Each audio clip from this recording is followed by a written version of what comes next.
Hi, I'm Nicole from Human and AI, and this is Office Hours. So I tried this a couple of weeks ago. It seemed to go well.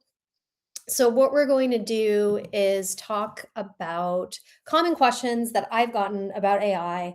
A lot of people want to know about AI. They want to talk to me about, how to use it, what's the best tool, and the last time we talked about people feeling left behind and feeling behind.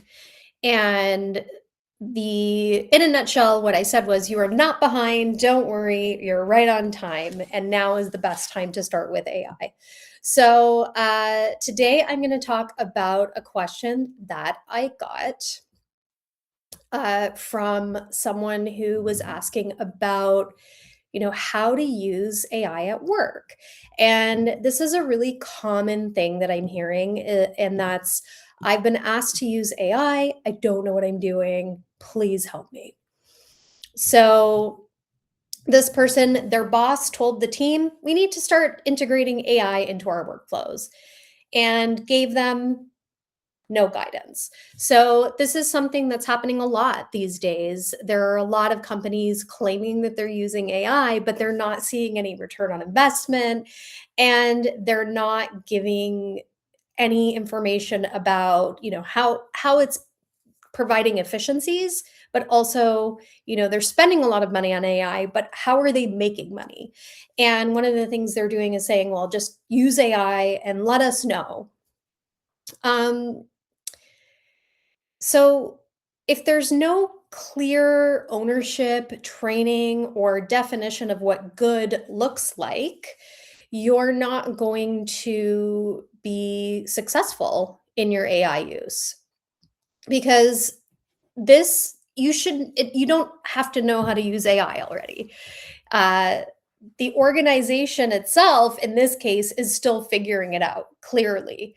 Uh, they're pushing responsibility onto employees, onto managers that aren't that high up, and everyone in functions like HR, operations, communications, where work is less defined to begin with. So if you've ever worked in something like content, which is my background, or design, it's very difficult to show how you're bringing value to the organization.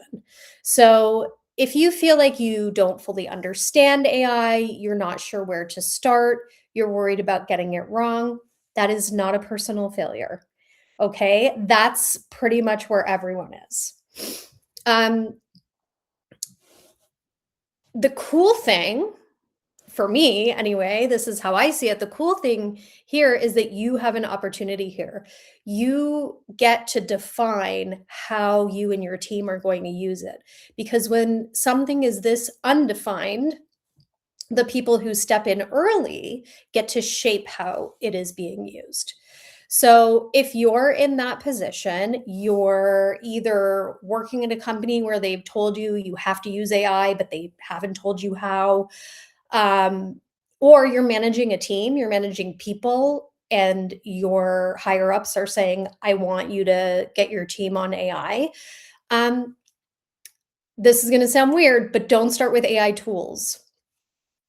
AI tools are great. I love them. I use them all day long. But something that you can do is start, look at your workflow. How are you and your team working? So have a team meeting and have an open discussion. What are 2 to 3 tasks that your team or teammates are doing every week, or that you're doing every week, that are repeatable, that could be automated? So, for instance, I write a certain kind of report every week, and I do the same thing. I do the same workflow to get that report done. Of course, the report itself is different every week, but the actual creation of the report is something that I do over and over and over again. Can I use AI to help me with that report so that I'm not spending an hour doing it? I'm spending maybe 10 minutes doing it. That's just one example. Of course, everyone's role is different. So maybe you're someone who is constantly putting meetings together. You're scheduling meetings on behalf of other people, or you're the project manager. What can you do in that situation to make that a little bit easier? You may have a template that you already use. And instead of copying and pasting it, you say to your AI tool, please remember this template. And anytime I open this type of meeting, I'm just making this up, but please put this template in and fill in the details with the document that I give you. That's just one example. So you test these tasks. If you're managing a team, then you can take it to your team and say, here's what I did last week. If you're on a team and you want to share your workflow with the team at your next team meeting because people are confused about AI, you can bring that example to your team meeting. And really, it's that small. It doesn't have to be a huge initiative where you spend months figuring out how to do it. Just start small and then scale up. And that's not training, that's experimentation. So you're still in the experimentation phase. If you're asking me that question, like, how do I even use AI? You're still in the experimentation phase. If you've gotten past the experimentation phase, then you'll be in the implementation phase, which is a different phase. And that's also a great place to be. But one thing to keep in mind here is that you are not the expert. You are being asked, whether explicitly or not, to help your team learn how to learn this. And that's where a lot of us are right now in this day and age. A lot of us we don't know what's going on. We don't know what we're being asked to do. And that comes from people at the top, people at the middle. And we're focusing a lot on using our workforce to help learn. And I think partly being the person who is an early adopter is really going to help you. But make sure that when you do this, you're telling the story, you're sharing what you've done widely, and you're tooting your own horn. Because another thing that's happening that I'm seeing is that certain people take on these tasks, but they don't talk about it. And they're just doing all of this extra labor to try to get everybody on board with AI.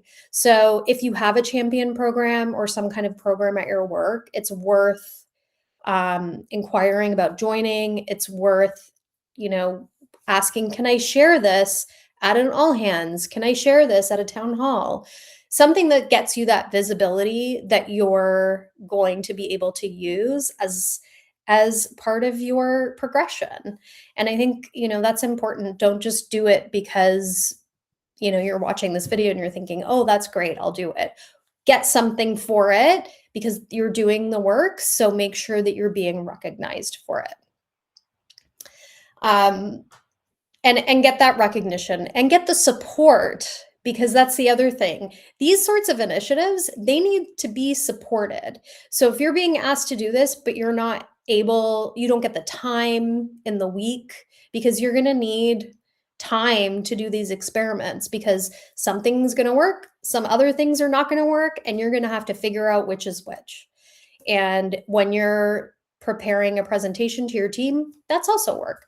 So I want you to be smart and strategic about it, but I also want you to know that if you don't know how to do this, that's okay. And the other thing I will say before I go is I learned all of this on my own. I did not have a sponsor at work at the beginning. I mean, I worked a little bit on AI in my workplace, but it was at a time when we were still all learning about Gen AI. I worked on AI/ML, so machine learning, which is a different kind of AI. But Gen AI, I just learned it on my own time out of interest. I went on YouTube a lot. There are lots of different great courses. I take courses through something called Maven. I take their lightning lessons. I take courses on section. So these are all places where you can get free courses. There are tons of them. Lots of the frontier companies have their own courses on how to use their tools beautifully. So you can do that, and it's free. I do not make any money from this. I do not sell anything. I have a couple things on Gumroad that you can download for free. They're pay what you want, but you can always get them for free if that's a barrier for you. And there are tons of podcasts you can listen to. There's a lot of information out there, and you don't need to pay for it. So I just wanted to say that because I think there are a lot of courses being sold, and it's like, pay $3,000 and learn how to make an agent. You can learn how to make an agent for free on YouTube, I promise. But start small, experiment, then implement, and share it with the people at the office.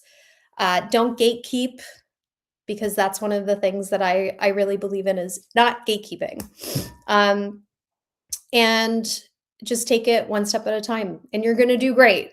And if your leadership expects you to do it without giving you a lot of guidance, if that's something, if they're a company that you want to stay with and you like working there, then I think it really is useful for you to share the wealth of knowledge with everyone else.